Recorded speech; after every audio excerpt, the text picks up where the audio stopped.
BNP chairperson ও সাবেক প্রধানমন্ত্রী বেগম খালেদা জিয়ার প্রয়াণে দেশজুড়ে নেমে এসেছে শোকের আবহ। শোক ছড়িয়ে পড়েছে আন্তর্জাতিক অঙ্গনেও। অনেকগুলো কারণেই ইতিহাসে অমর হয়ে থাকবেন খালেদা জিয়া। ৭৫ পরবর্তী সংকট মোকাবেলায় জিয়াউর রহমানের ক্যারিশমাটিক নেতৃত্বের আবির্ভাবের মাধ্যমে বাংলাদেশের রাজনীতিতে জিয়া পরিবারের আবির্ভাব। বাংলাদেশি জাতীয়তাবাদের ভিত্তিতে ধর্ম বর্ণ নির্বিশেষে সব জনগোষ্ঠীকে একটি জাতীয় আকাঙ্ক্ষার পতাকা তলে এনে একটি সমৃদ্ধ বাংলাদেশ গড়ার স্বপ্ন দেখাতে পেরেছিলেন জিয়াউর রহমান। জিয়াউর রহমানের কর্মকাণ্ড তাকে একজন ক্যারিশমাটিক নেতা হিসেবে প্রতিষ্ঠিত করে। তার নেতৃত্বে যখন দেশ এগিয়ে যাচ্ছিল, ঠিক তখনই তাকে হত্যার মধ্য দিয়ে সেই নেতৃত্ব থেকে বঞ্চিত হয় বাংলাদেশ। ফলে আবারও একটি রাজনৈতিক নেতৃত্বের সংকটের মধ্যে পড়ে দেশ। সেই সময় নেতৃত্বের সংকট মোকাবেলায় গৃহবধূর তকমা কাটিয়ে একরকম বাধ্য হয়ে রাজনীতিতে আসেন বেগম খালেদা জিয়া। দেশের একটি ক্রান্তি লগ্নে বিএনপির হাল ধরেন তিনি। একজন দক্ষ নেতা হিসেবে নিজেকে গড়ে তুলতে অনেক কাঠখড় পোড়াতে হয় তাকে। তবে ধীরে ধীরে তিনি নিজেকে শুধু বিএনপির নয়, বাংলাদেশের তৎকালীন রাজনৈতিক পটভূমিতে একটি প্রভাবশালী এবং গুরুত্বপূর্ণ রাজনৈতিক ব্যক্তিত্ব হিসেবে নিজেকে প্রতিষ্ঠিত করতে সক্ষম হন। পরবর্তীতে একজন ক্যারিশম্যাটিক নেতা হিসেবে নিজেকে প্রতিষ্ঠিত করতে সক্ষম হন খালেদা জিয়া। ১৯৮৩ সালে বিএনপির সিনিয়র ভাইস চেয়ারম্যান নির্বাচিত হন খালেদা জিয়া। পরে এরশাদ বিরোধী আন্দোলনের মধ্য দিয়ে সক্রিয় নেতৃত্বে আসেন তিনি এবং রাজপথে আন্দোলন সংগ্রামের মধ্য দিয়ে জাতীয় রাজনীতিতে সামনে চলে আসেন। স্বৈরাচার বিরোধী আন্দোলনে আপসহীন ভূমিকা খালেদা জিয়াকে বাংলাদেশের একজন অন্যতম রাজনৈতিক ব্যক্তিত্ব হিসেবে প্রতিষ্ঠিত করে। বিশ্লেষকদের মত, একজন গৃহবধূ থেকে বাংলাদেশের রাজনীতিতে একটি গুরুত্বপূর্ণ ফ্যাক্টর হিসেবে নিজেকে গড়ে তোলার যে লড়াই, তা হয়তো একটা সময় রাজনীতিবিজ্ঞানের গবেষণার বিষয় হবে।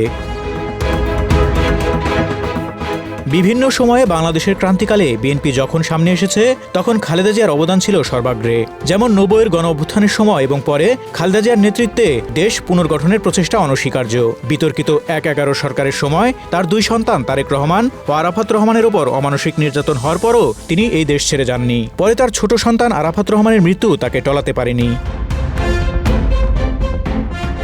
এছাড়া এরশাদের সামরিক শাসনের বিরুদ্ধে খালেদা জিয়ার দৃঢ় অবস্থান এবং ২০০৭ সাল থেকে পরবর্তী প্রায় ১.৫ দশক জুড়ে তার আপোষহীন অবস্থান খালেদা জিয়ার রাজনৈতিক জীবনের সবচেয়ে বড় অবদান হিসেবে ভবিষ্যতে বাংলাদেশের রাজনীতিতে আলোচনায় থাকবে। যে বিষয়গুলো বাংলাদেশের রাজনীতিতে বেগম খালেদা জিয়ার অবদান অম্লান রাখবে, তা হল সংসদীয় গণতন্ত্র পুনঃপ্রতিষ্ঠা। এরশাদ বিরোধী আন্দোলনের পর ১৯৯১ সালে তিনি প্রধানমন্ত্রী হন এবং সংবিধানের ১২তম সংশোধনীর মাধ্যমে রাষ্ট্রপতি শাসন থেকে সংসদীয় গণতন্ত্রে প্রত্যাবর্তন ঘটান। বহুদলীয় রাজনীতির পুনরুজ্জীবন, সামরিক শাসন পরবর্তী সময়ে রাজনৈতিক দলগুলোর সাংগঠনিক পুনর্গঠন, সংসদীয় বিতর্ক ও বিরোধী রাজনীতির জায়গা তৈরি করতে তার ভূমিকা অপরিসীম।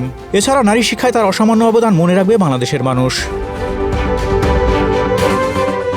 খালেদা জিয়াকে দেখা হয় বাংলাদেশের নারী নেতৃত্বের একটি প্রতীক হিসেবে। বাংলাদেশের প্রথম নির্বাচিত নারী প্রধানমন্ত্রী হিসেবে তিনি রাজনীতিতে নারীর অংশগ্রহণ এবং নেতৃত্বের সম্ভাবনা সৃষ্টি করেন, যা দক্ষিণ এশিয়ার রাজনীতিতে অত্যন্ত তাৎপর্যপূর্ণ। খালেদা জিয়া তার জীবনের একটি বড় অংশ আন্দোলন এবং সংগ্রাম করে পার করেছেন। জুলাই গণঅভ্যুত্থান পরবর্তী সময়ে গণতান্ত্রিক ব্যবস্থার পুনরুদ্ধারে তার সেই সংগ্রাম এবং আত্মত্যাগ পরবর্তী প্রজন্মকে আলোর পথ দেখাবে বলে মত বিশ্লেষকদের। খালেদা জিয়ার মতো একজন বরেণ্য রাজনৈতিক ব্যক্তিত্বের প্রস্থান বাংলাদেশের জন্য একটি অপূরণীয় ক্ষতি। ইতিহাস তাকে মনে রাখবে এক সাহসী ও আপোষহীন রাজনৈতিক ব্যক্তিত্ব হিসেবে। Desk report, Dhaka express.